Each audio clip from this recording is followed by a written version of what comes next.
इस अवसर पर समाज के तमाम आए हुए बुजुर्गों, नौजवानों, माता बहनों, मुख्य अतिथि सभी लोगों को कोटि कोटि धन्यवाद। जिस समय हमारे महान समाज सुधारक रविदास जी, इनका एक नाम रैदास जी भी है। हिंदी साहित्य में रैदास जी के नाम से भी बहुत सारे पद मिलता है। और गुरु ग्रंथ साहिब जो सिख धर्म का धर्म ग्रंथ है, उसमें बहुत सारे इनके दोहे संकलित किए गए हैं और इनकी विचारधारा को बहुत सारे लोग पश्चिमोत्तर भारत में भी मानते हैं। जिस पीरियड में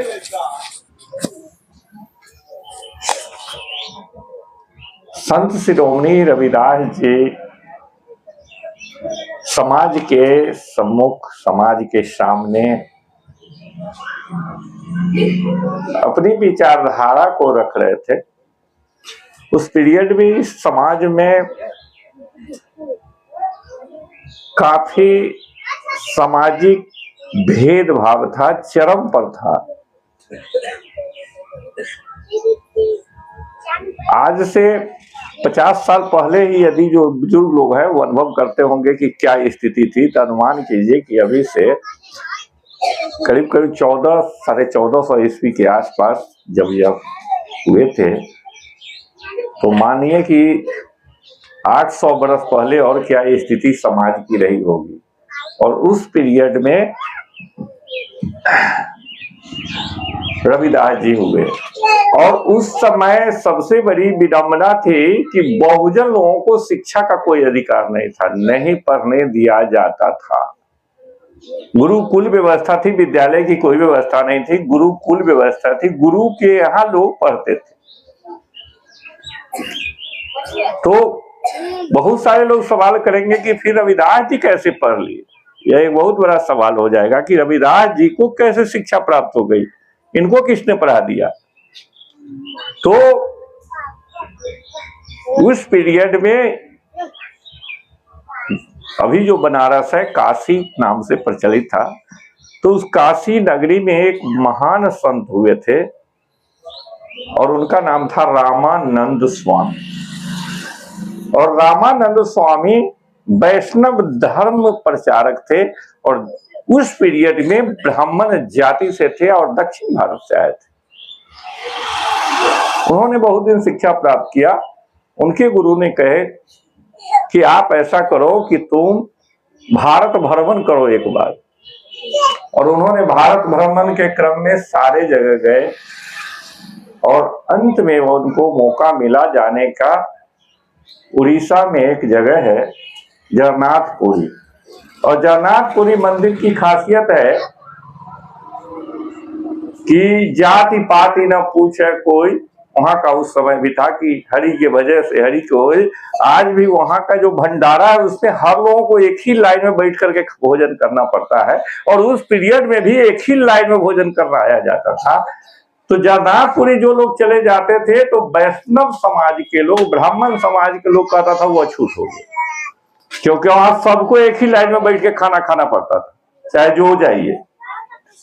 और वहां से आने के बाद वो अपने गुरु के यहाँ जब आए तो रामानंद स्वामी से पूछे उनके गुरुजी कि आप कहाँ कहाँ घूमे। उन्होंने कहा कि मैं फलाने जगह इतना घूमा और जगन्नाथपुरी भी गया था और मैंने अपने जीवन में जगन्नाथपुरी की जो रीति है उससे बेहतर मैंने कहीं नहीं पाया, क्योंकि वहां पर मानवता की सेवा होती है, वहां मानव मानव है, वहां कोई ऊंच नीच की भेदभाव नहीं है, इसलिए हमें सबसे अच्छा जगन्नाथपुरी लगा।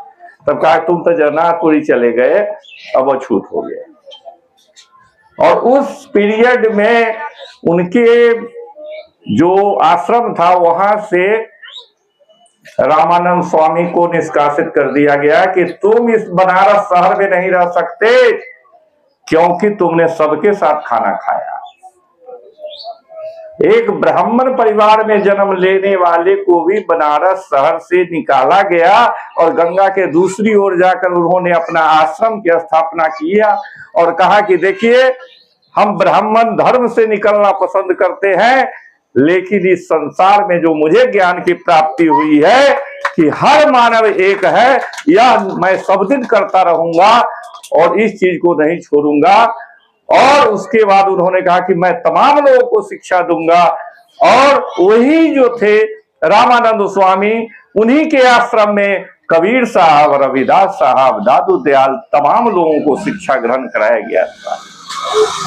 और उस आश्रम से निकला हुआ जो भी महान संत हुए, उन्होंने भी यही नारा दिया था। और आज भी बनारस के गंगा नदी के दूसरे तरफ जो रामानंद स्वामी का आश्रम है, वहां किसी भी जाति और किसी धर्म के लोग, मुस्लिम भी यदि जाएंगे तो उनको एक के लाइन में बैठ के खाना खिलाया जाता है आज भी, लेकिन ब्राह्मण नहीं जाएंगे, कहते हैं कि गलत।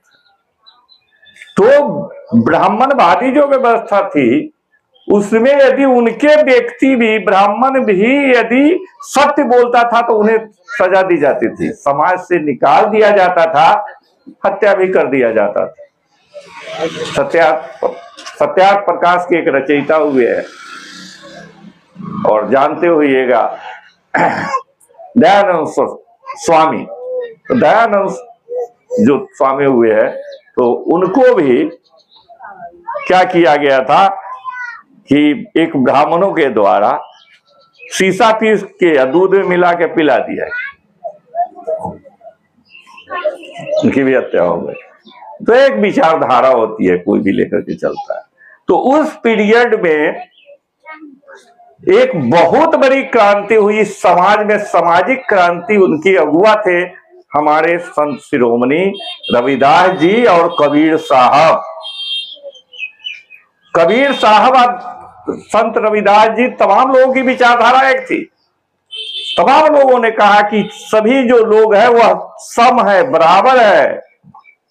और एक जो कहावत ग्रामीण क्षेत्र में बहुत प्रचलित है, और वह सुनते हुइएगा, हम लोग करीब करीब जानते हैं कि मन चंगा तो कठौती में गंगा, मन चंगा तो कठौती में गंगा।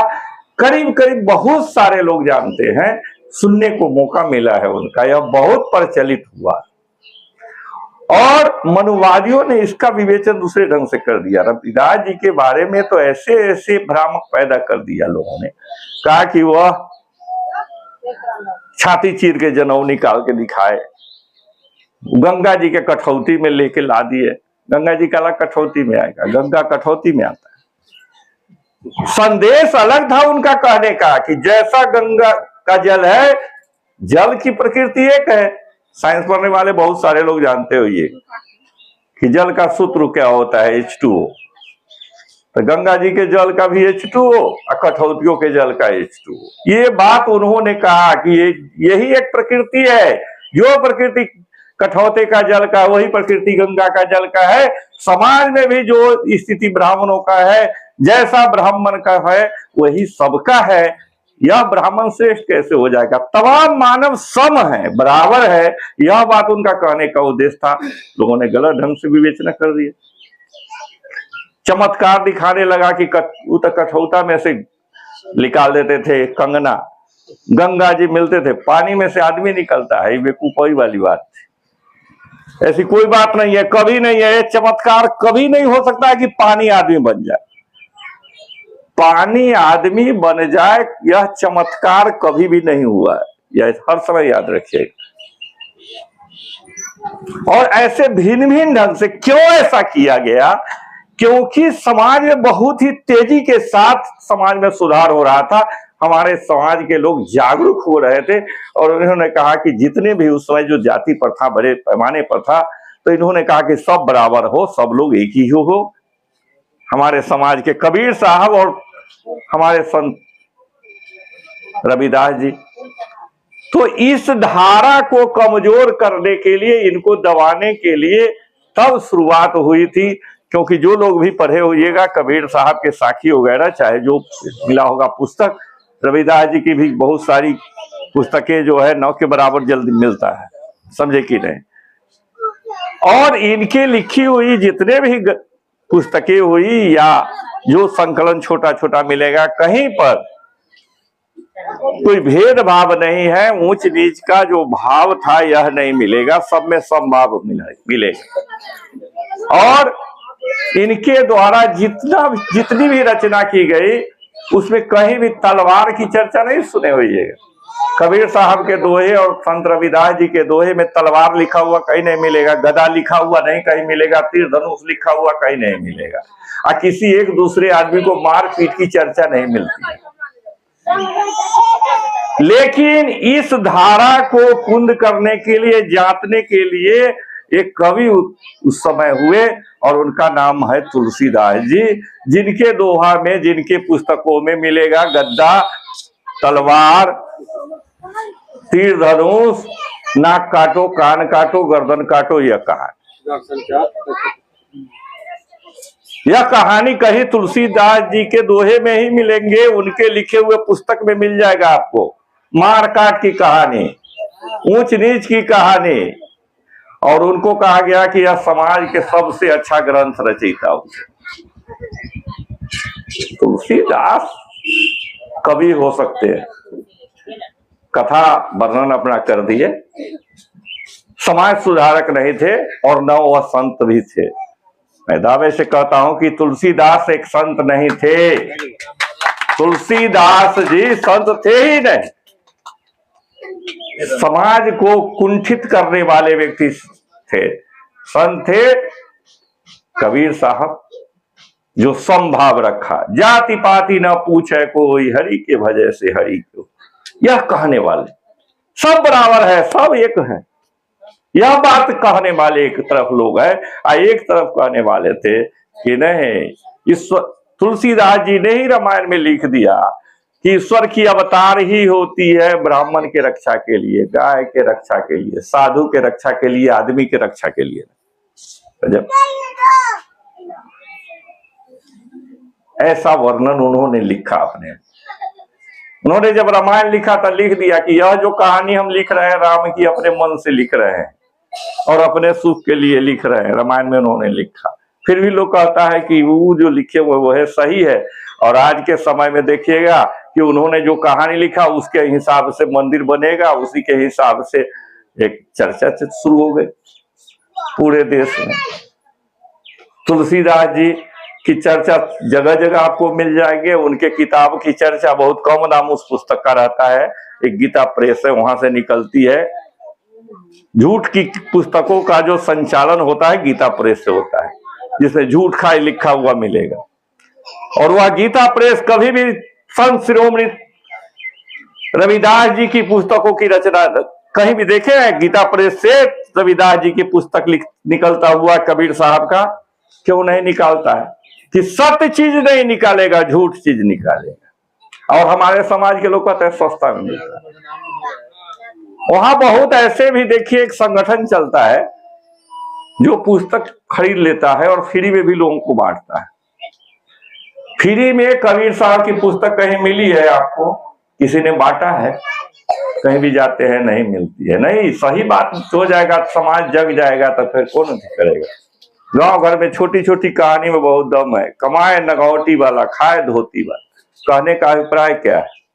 जो कमेरा वर्ग हमारा 90% 95% लोग है, उसका हकमारी जिसने यह लिख लिया अपने मनुस्मृति में कि हल के ठूंठ हल का जो है मुरेठा पकड़ना, हल जोतना हमारा काम नहीं है, लेकिन पहला अन्न हम खाएंगे।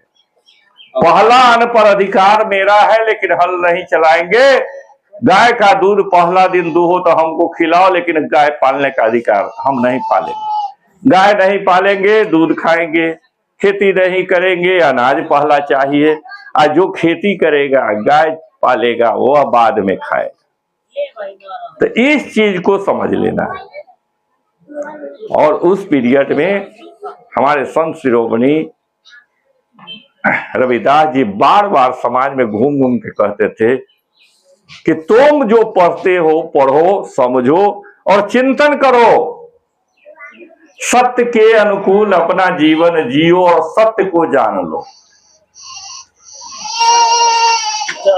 तो आज भी खास करके जो शिक्षित समाज में है, मेरे बहुजन समाज में, उनकी बड़ी जिम्मेवारी बनती है उनकी जिम्मेवारी अधिक है, क्योंकि समाज के चौकीदार वह है। चौकीदार का काम है रात में सोए हुए लोगों को जगाना, न कि सोया हुआ आदमी कहेगा कि चौकीदार आप जगे रहिए। तो हमारा जो शिक्षित समाज है उसकी बड़ी जिम्मेवारी है अपने समाज के बीच में जाना, और अधिक से अधिक बच्चों हमारा विद्यालय की ओर जाए, पढ़ाई लिखाई अच्छा हो, बेहतर हो, यह प्रथम चीज है। और हम फिर आज अपने तमाम बहुजन समाज के लोगों को कहते हैं कि आप लोग थोड़ा स्वार्थी जरूर हो जाइए। स्वार्थी कैसे हो जाइएगा? अपना घर अच्छा बनाइए, अपने बच्चों को अच्छा शिक्षा दीजिए, इसलिए स्वार्थी हो जाइए।